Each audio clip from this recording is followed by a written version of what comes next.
Hey everybody, welcome to tutorial number 10. It's week 11. We've just capped off the penultimate week of classes. If it seems strange to you that next week is the last week of classes, don't be alarmed. It's completely strange to me. This has been the fastest 4 months of my life, so um, congratulations on making it this far. You have some final exams to look forward to, a couple more assignments. Here are the due dates. In terms of the final, the exact due date is on the, sorry, not the exact writing period is on the assignments page, and the course instructors will try to get you some more information about that as it becomes available. Today I'm just going to be going over some of the midterm material from the second midterm. The grading just came out this week. We're working on remarks and stuff and all that good stuff, answering questions and stuff, but I'll go over the basics, some of the hardest points to get.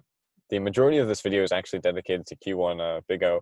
It was probably one of the harder questions to get a lot of marks in, and there's a bunch of reasons. One of it just because it has a lot of different parts. So again, solutions can be found on Piazza at 1021, and I'm going to start just rolling through. So Big O, we've had this idea around since, I don't know, week 4 or something, maybe week 5, looking at Big O from a bunch of different perspectives. From a mathematical perspective, we're just trying to bound one function by another function where we're allowed to scale the other functions. And normally we go look at a program, find a function for its steps, go through the definition, and then get a result. F is O of G, F is not O of G. Can we bypass the proof and get the same result? Well, let's do what I call Big O in a hurry. If we can find an upper bound f of x on the runtime and an infinite sequence of input values xn so that the runtime is no less than the order of f of x, then you can conclude that the function is O of f of x. Why is this? If you can bound the runtime by something, then its O is as much as that bounding function or better. But if it reaches that bound infinitely many times, you're never going to have a better bound. You'll never find a better bound. So this is just a way when you don't have a step function, when you don't have time to find an x naught and a c, like on a midterm, how to get this result really fast. For example, insertion sort, the idea behind insertion sort is we have a list and we would like to go to a sorted list. And how we do this is that we take the first element of the list and insert it into our sorted list. And every time we insert, we make sure that we put the element that we're inserting into the right place. That's the insertion in insertion sort. So if we have a list of length n, we have to do this insertion n times. And in the worst case scenario, we have to go over every element in our second list and put this at the very end, so it'll take on. So there's my upper bound, x squared, or n squared in this case. N squared is my worst time. If my list is already ordered, I'll take the smallest element off and then take the second smallest element off, but I can't just cons the second smallest element on. I have to move it to the last position, and then same with the third element, I have to move it to the last position. So this n squared is actually met for any sorted list of length n. So there are my infinitely many examples of it actually taking this running time. So that's a very fast and way to conclude that insertion sort is O n squared. Just a little bit of strategy is that we can, if we're really careful about counting this, and it's very easy to go wrong in your reasoning here. There was an example of incorrect reasoning of this type in the document attached on the preamble of assignment 6. So here's the first one of 9 functions for which you had to determine the Big O runtime, which is an upper bound. And the real definition of Big O, all it says is that f is of order g if eventually, after some constant x naught, all the values of f are smaller than g, and we're allowed to scale g by a real number c, a positive number c.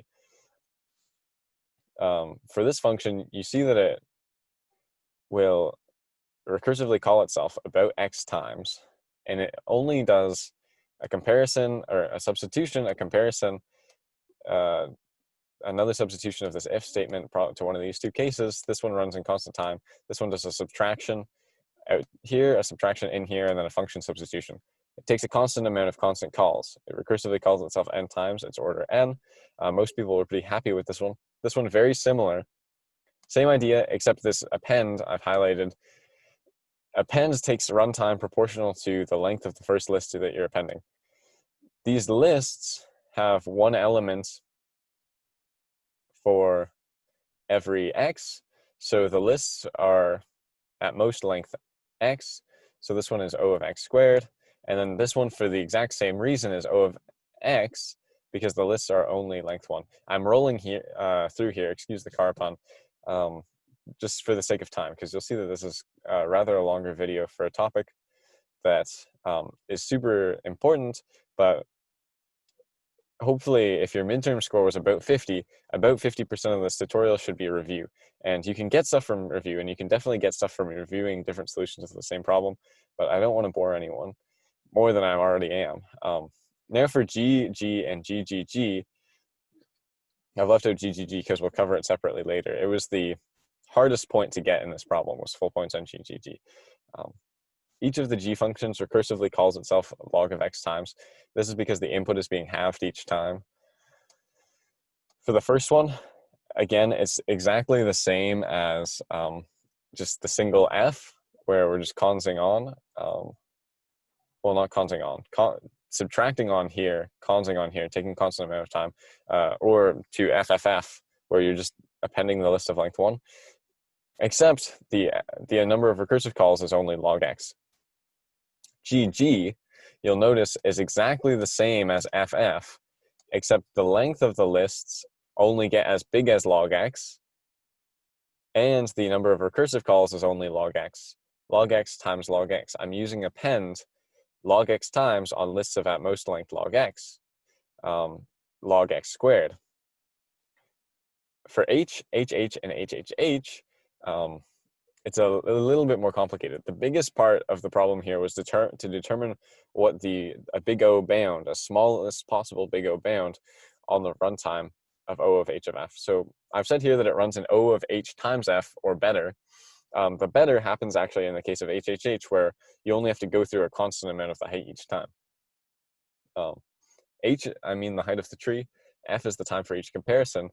In practice, H can be anywhere from constant to linear with respect to the number of insertions. So constant H would mean that I'm inserting into the BST, and I always find my element there. I never have to increase the height.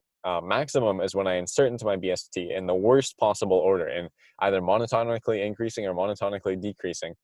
And I'm just building a linear height tree, which is no better than a list. We often pretend that the comparison takes constant time. For example, if it's less than, so for the first one, H of X,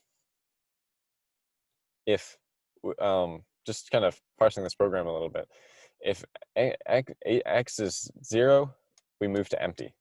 Otherwise, we're going to insert X into H of sub 1 of X. So what this is going to do, and with respect to this less than total order, what this is going to do for X, say 7, is going to build a big chain of inserts. It's going to insert 7 into the tree that's inserting 6 into the tree that's inserting 5, all the way down to the tree that's inserting 1 into empty, which is the 0 case. So this is actually building a maximal height BST. So there are n recursive calls that take at most n time, or sorry, x recursive calls that take at most x time. Again, we didn't penalize anyone on the midterm for calling it x or n. You know, in terms of big O, it's exactly the same. The variable name doesn't matter. You can think about that as a cheeky little alpha conversion. That was kind of a joke because it's not an alpha conversion, but it's the same idea of renaming things.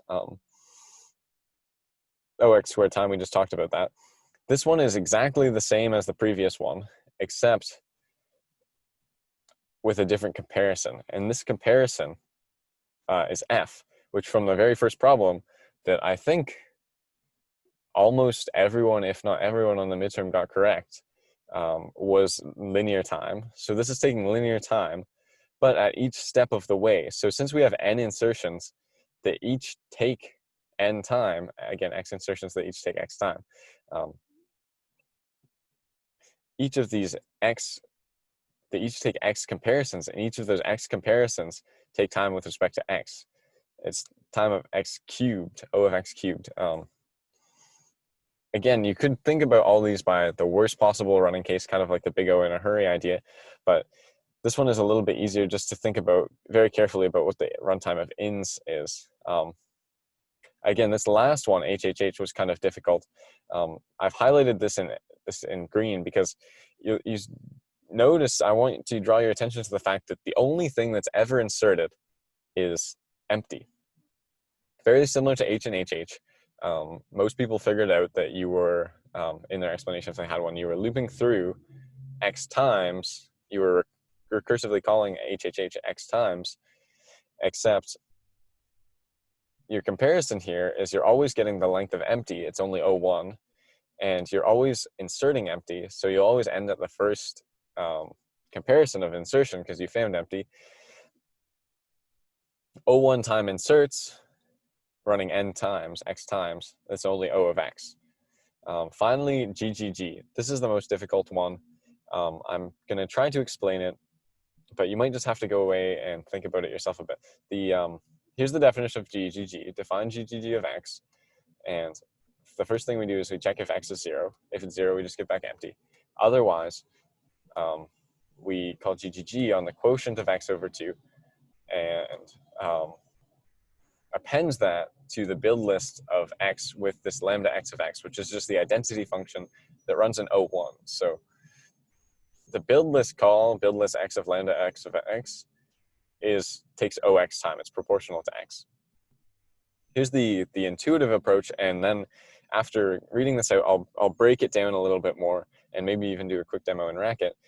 Each step takes time proportional to the input, but the size of the input is reduced by half each time. So each step involves this substitution, checking if it's 0, and then if it's not 0, which is, the cases that we're concerned with. We're concerned much more with the behavior of bigger cases than smaller cases. We're going to append GGG of quotient of x over 2 to the build list. So we have to care about these function substitutions, how many times we recurse, but also about the time of build list, the time of append, and the time of calling GGG on something of half the input. And we're going to see soon that one step takes time proportional to the input. And so these we do log of x steps, like with all the g functions that reduce their input size of 2 by a factor of 2 each time. And O of x plus O of x over 2 plus O of x over 4 all the way down to 1 is just O of x. And this is very reminiscent of, the geometric series, adding 1 plus a half plus a quarter plus an eighth converges to 2. And I'm going to do a little demo in Racket just before I go into the explanation. And I'm going to call GGG on 8. So GGG of 8 produces, I just clicked on this silly link to how to design programs. Here's a list of length 8, a list of length 4, a list of length 2, and a list of length 1. So you can see that it creates O log of 8 lists, which is, in this case, it's just log of 8 plus 1.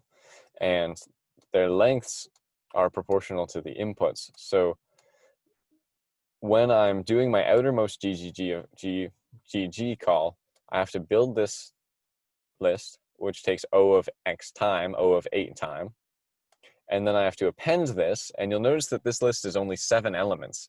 That's because if I have a power of 2 like 8, and I add all the smaller powers of 2, I will get my original power of 2 minus 1. So 4 plus 3 plus 2 plus 1 is 7. I hope. 4 plus 2 plus 1. 3 is not a power of 2, of course. So leave it to the math student to make a mathematical error. I apologize for that. Again, appending a list of length 7 to a list of length 8 and calling GGG of half the input. The build list takes OX, the append takes OX, and so we only need to consider the time of the smaller input. And if I get my caps lock off, I can call GGG of 16 and maybe show you what's going on. It's the exact same thing. Here's GGG of 8 with this other list appended onto it. So since this big step of 8 is O of 8, the smaller step is O of 4, then O of 2, and O of 1, it's the same sum again. This just converges to O of 2 times x, which is just O of x. So I'll run that through again on GGG. Here's the runtime explanation. Basically what I just said, typed up, presented in a slightly different way. Each call to GGG takes some constant time for substitution in 0. And this is also, taking the quotient, takes constant time. We are at least allowed to assume that here. And then for inputs greater than 0, we need to build a list of n items, append a list of length at most 2 to the minus 2n time to the minus 2n minus 1. Sorry about that. Which was what I was trying to demonstrate by building the list of length x and appending the list of length 7, or building the list of length 16 and appending the list of length 15.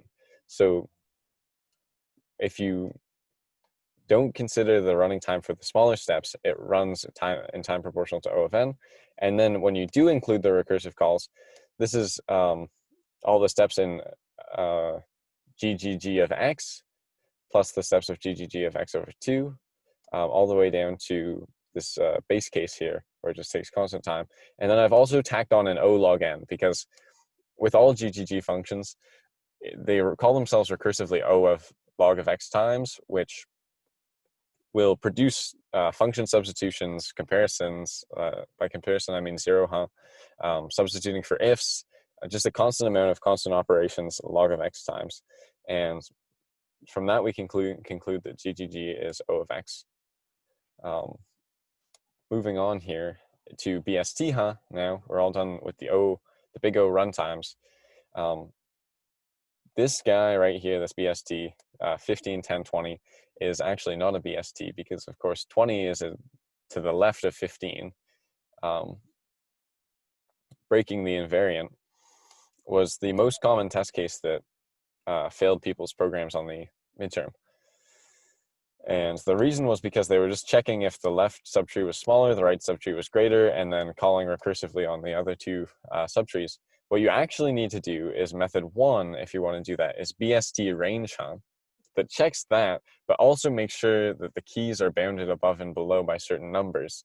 And the actual implementation of this is in the lecture summary on page 29.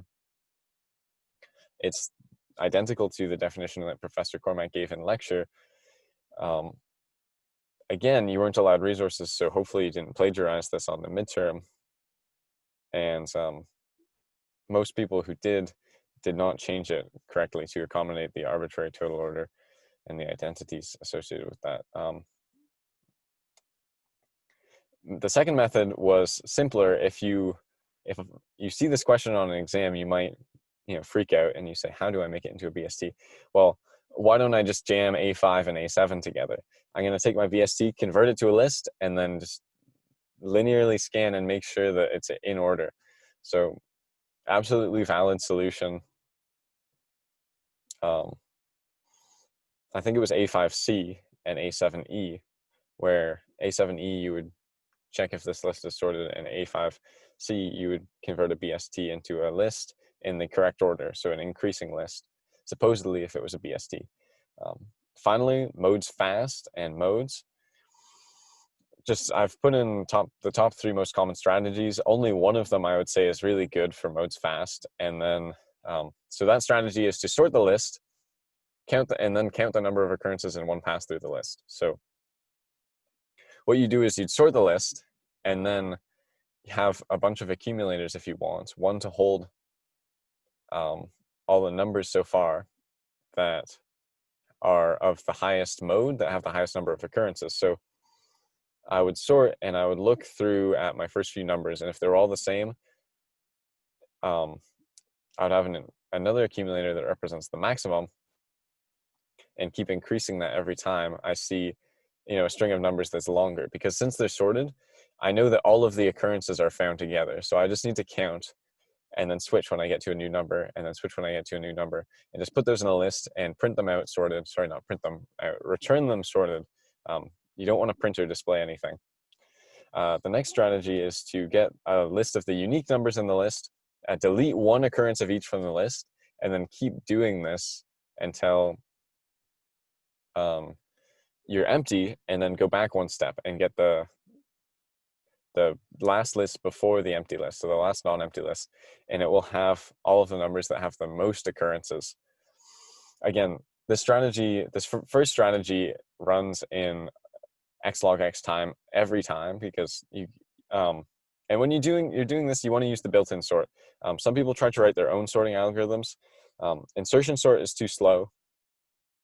Merge sort will take too long to write. Some people attempted it and usually wrote a flawed implementation, or even if they wrote a correct merge sort in the the short exam time, it would take up a lot of your time just to write that. So use the built-in sort.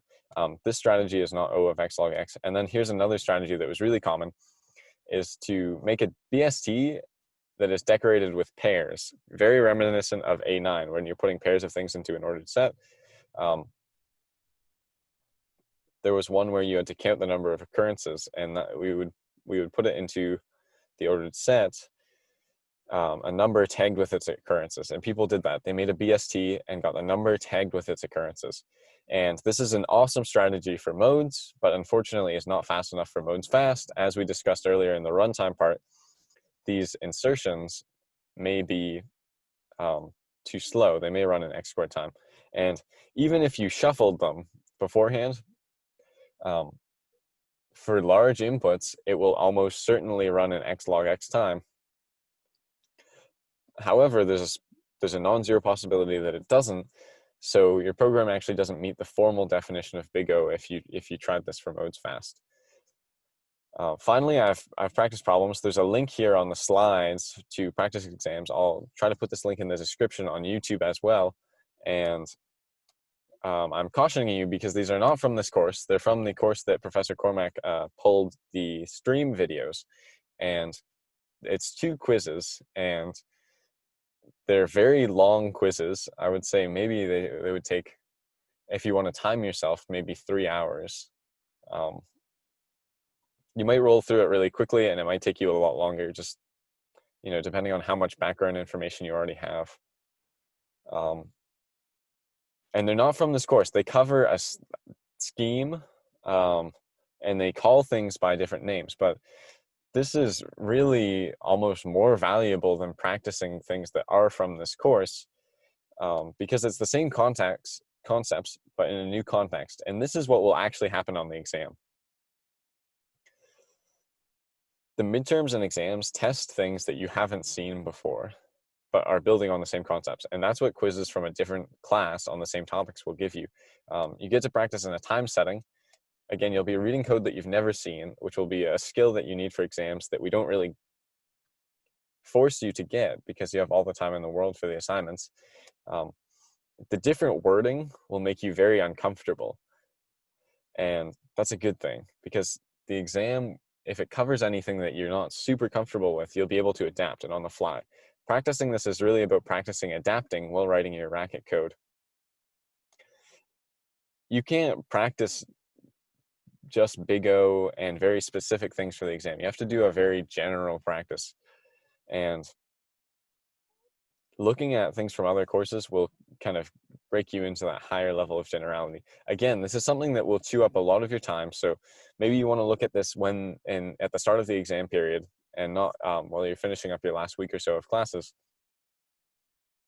A warning: quiz 2 covers mutation. This is what happens when a definition changes its value. We don't cover that in this course. You're free to try quiz 2 if you like. It's split into, I think, 4 parts, if I recall correctly. And parts 1 and 2 rely heavily on mutation, and you can get through parts 3 and 4 with the knowledge that we provide in this course, with all the ideas that we've talked about. Again, try to minimize dependence while studying for the final. Don't study with your notes, and that's another reason why this is good, because if you study from the assignments, you will be slightly dependent on your memory. You might be tempted to go back to your old implementation. This is doing something from a cold start. So I hope that you have a successful time planning for this final and all of your other finals. If you're kind of nervous or you want more practice on big O problems, there's no reason that you can't go into the Piazza and ask your peers to, make some problems for you. A lot of them are very intelligent, very eager, and very creative individuals who I'm sure would be able to help you out. Another common complaint is that students don't get to collaborate enough. This study for the exam, this is your opportunity, golden opportunity to collaborate. Ask people to make you a question about BSTs and provide them with a question about RAM. And you can kind of do a big information swap. You can all talk about actual code. You can discuss actual code in the Piazza about all the stuff that you make. So that's the end of the tutorial for today. I hope it was not too long, and I hope that you got something out of it. Thanks for watching, and I'll see you next time.